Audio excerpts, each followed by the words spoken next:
खबर की सिलेक्टेड खबर की बहुत ही महत्वपूर्ण सिलेक्टेड खबरों को सिर्फ 10 मिनट में 50 बड़ी खबरों को। लेकिन दोस्तों, वीडियो को आगे बढ़ने से पहले अगर आप लोगों ने हमारे चैनल को अब तक सब्सक्राइब नहीं किया तो सब्सक्राइब करके नीचे का बेल आइकन को जो प्रेस कीजिए। बांग्लादेश के प्रधानमंत्री शेख हसीना की सरकार ने शुक्रवार को बांग्लादेश में राष्ट्रव्यापी कर्फ्यू की घोषणा की है। बता दें कि सरकारी नौकरियों में आरक्षण प्रणाली में सुधार की मांग को लेकर कई दिनों से जारी विरोध प्रदर्शन के दौरान हिंसा के बाद व्यवस्था बनाए रखने के लिए सैन्य बलों की तैनाती का आदेश दिया गया है।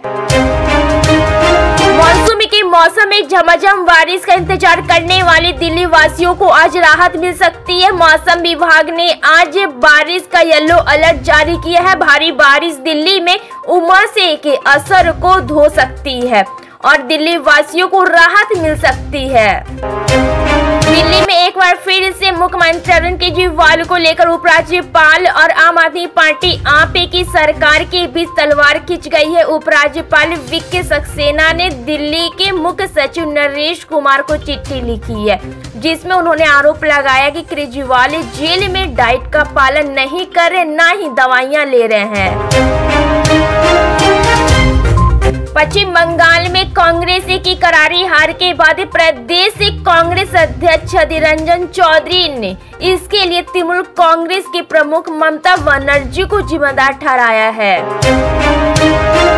वित्त मंत्री निर्मला सीतारमण 23 जुलाई को केंद्रीय बजट 2024 की घोषणा करेंगी। सरकार तीसरे कार्यकाल में पूरे साल का केंद्रीय बजट पेश करेंगी। आज केंद्रीय गृह मंत्री अमित शाह झारखंड आ रहे हैं। पार्टी ने रांची में प्रदेश की विस्तारित कार्य समिति की बैठक बुलाई है। बैठक को शाह मुख्य अतिथि के तौर पर संबोधित करेंगे। कांवड़ यात्रा नेम प्लेट को लेकर नया विवाद खड़ा हो गया। मुजफ्फरनगर पुलिस प्रशासन ने सबसे पहले कांवड़ियों के मार्ग पर स्थित होटल, ढाबे और रेस्टोरेंट समेत भोजनालयों पर नेम प्लेट लगाने का आदेश दिया। इसके बाद योगी सरकार ने इसे पूरे प्रदेश में लागू कर दिया। भाजपा सरकार अब अपने आदेश में फंसी नजर आ रही है। इसे लेकर विपक्ष के साथ अपनों के भी तीव्र बदलते दिख रहे हैं और उन्होंने योगी सरकार को नसीहत दे डाली। झारखंड में आगामी विधानसभा चुनाव के लिए चुनाव प्रचार की शुरुआत करते हुए केंद्रीय गृह मंत्री अमित शाह आज रांची में एक दिवसीय विस्तारित राज्य कार्य समिति की बैठक के दौरान 25,000 से अधिक भाजपा कार्यकर्ताओं को संबोधित करेंगे। कांवड़ यात्रा को लेकर सीएम योगी आदित्यनाथ ने बड़ा आदेश जारी किया है, जिसके बाद यूपी के सियासत में हलचल मची गई है। योगी सरकार के फैसले पर सपा के प्रमुख सांसद अखिलेश यादव, सपा सांसद डिम्पल यादव और भाजपा सुप्रीमो मायावती भड़की हुई है।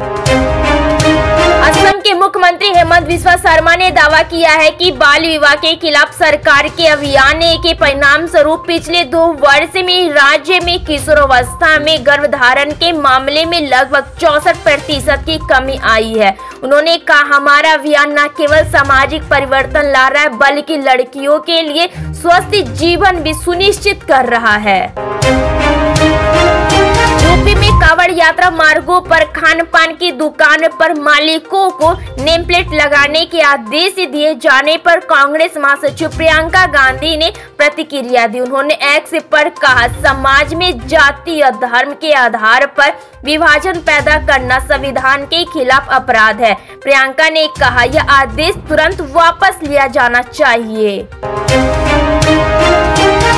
मंत्री मोहन यादव ने घोषणा की है कि प्रदेश में अब शहीद होने वाले पुलिस कर्मियों के माता पिता और पत्नी को 50% मुआवजा राशि दी जाएगी। मुख्यमंत्री के मुताबिक प्रदेश में शहीद होने वाले पुलिस कर्मी के परिवार को 1 करोड़ रुपए की मुआवजा राशि दी जाती है। कॉल मुख्यमंत्री सरकार निरंतर पुलिस कर्मियों के कल्याण के लिए प्रतिबद्ध है।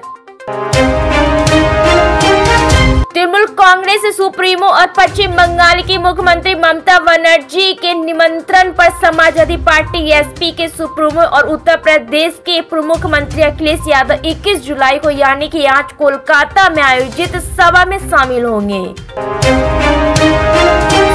शिवसेना यूबीटी के प्रमुख उद्धव ठाकरे ने शनिवार को प्रेस कॉन्फ्रेंस कर राज्य सरकार पर जमकर हमला बोला। इस दौरान अघाड़ी धारावी प्रोजेक्ट उनके निशाने पर रहा। ठाकरे ने कहा, हम मुंबई को अडानी सिटी नहीं बनने देंगे। उत्तर प्रदेश के दुकानों के बाहर नाम लिखने के आदेश से पर सियासत का सिलसिला जारी है, जहां अब उत्तर प्रदेश से शुरू हुई सियासत मध्य प्रदेश तक पहुंच चुकी है, जहां मध्य प्रदेश के इंदौर में विधायक रमेश मेंदोला ने सीएम डॉक्टर मोहन यादव से पत्र लिखकर मध्य प्रदेश में भी इसी तरह का आदेश जारी करने की बात कही है। मुंबई में भारी बारिश का दौर जारी, ऐसे में हादसे की खबरें लगातार सामने आ रही है। अब शनिवार को यानी कि आज एक पुरानी बिल्डिंग का बालकनी गिर गई है, जिससे एक महिला की मौत और 3 लोग घायल हो गए हैं। बांग्लादेश में आरक्षण के खिलाफ हजारों लोग सड़कों पर है। पुलिस और सुरक्षा अधिकारियों द्वारा प्रदर्शनकारियों पर गोलीबारी करने से 105 लोगों की मौत हो गई है। भारतीय जनता पार्टी ने झारखंड विधानसभा चुनाव की तैयारियां पूरी जोरों शोरों से शुरू कर दी है। इसको लेकर पार्टी के कई बड़े नेता लगातार झारखंड का दौरा कर रहे। इसी क्रम में देश के गृह मंत्री और पार्टी के पूर्व अध्यक्ष अमित शाह रांची पहुंचे। रांची के प्रभात तारा मैदान में उन्होंने भाजपा के 26,000 कार्यकर्ताओं को संबोधित करते हुए हेमंत सोरेन सरकार को अपने निशाने पर रखा और उनकी नाकामियों को गिनवाया। खास तौर पर आदिवासी अस्मिता और बांग्लादेशी घुसपैठ का मुद्दा उन्होंने उठाते हुए कहा कि झारखंड में भाजपा की सरकार बनाइए तो आदिवासियों की संख्या और जमीन सब सुरक्षित कर देंगे।